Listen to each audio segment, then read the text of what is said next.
giderken aldı da bir yağmur. Üsküdar'a giderken aldı da bir yağmur. Katibimin setresi uzun, eteği çamur. Katibimin setresi uzun, eteği çamur. Katip uykudan uyanmış, gözleri mahmur. Katip uykudan uyanmış, gözleri mahmur. Katip benim, ben katibin, elem danışır. Katibime kolalı da gömlekli güzel yaraşır.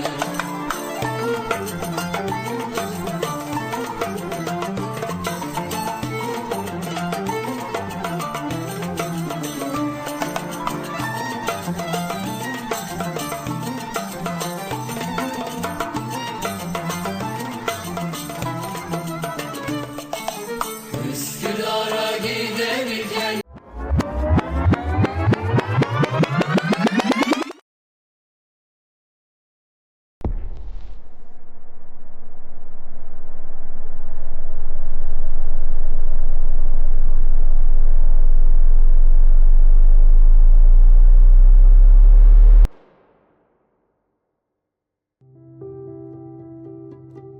walking out of town,